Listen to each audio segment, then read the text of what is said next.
impacts of climate change are faced by people living all around the world, and we see the sharp end of the climate emergency reflected in increasing temperatures. That means for people wherever they're living is that they are in an increased situation of risk. And in addition to what you can expect to be common impacts of floods and storms and sea level rise, where people have a harder time producing food, where their property may be damaged, another significant impact of the climate emergency is displacement.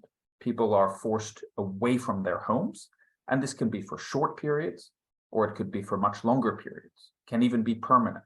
So this is an increasingly significant adverse impact as the number of displacements continue to rise every year in the context of climate-related disasters. So this raises massive human rights impact implications. When we think about the connection between the right to a healthy environment and human mobility, we can think of it in two ways. The first way is when we see we see a violation of that right to a healthy environment when storms or floods or sea level rise has the impact of forcing people from their homes. So the impact of a denial of the right to a healthy environment is that people have to leave their homes.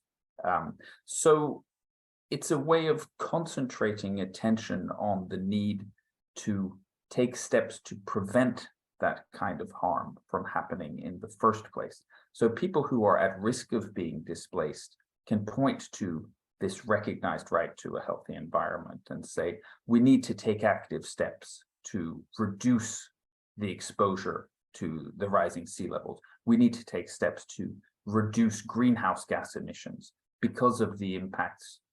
And of course, human mobility is not the only adverse impact, but it's one that, as I said earlier, requires a lot more attention because this phenomenon is expected to increase as the climate emergency intensifies. One could also speculate into the future.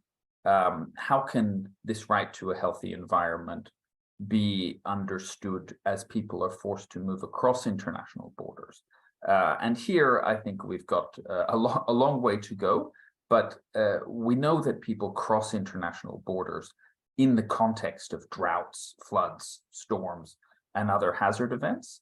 And we know that there are gaps in protection. So people can't just show up in another country and say, I've been forced to leave my home because of this disaster, let me stay.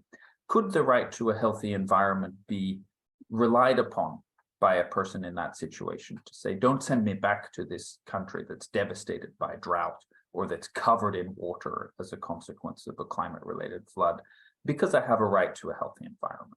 This is not established at this point, but what's exciting about the right to a healthy environment is the space that it opens up for innovative thinking. And this is what we really need. We need to be thinking about transformation in all of the systems that underpin our global society, and the right to a healthy environment is part of that transformation.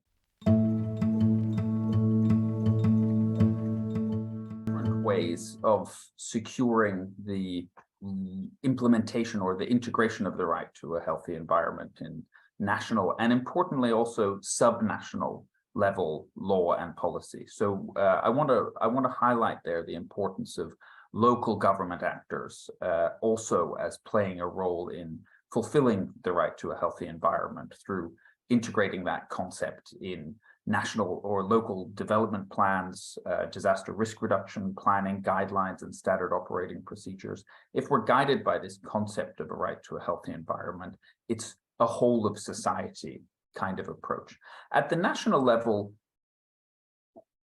I don't want to suggest that there's not far to go, But at the same time, we know from the UN Special Rapporteur on the right to a safe, clean, healthy, and sustainable environment, Dr. David Boyd, that this right is already recognized in one form or another in 155 countries at least. And this is something around 100 national constitutions recognize the right to a healthy environment.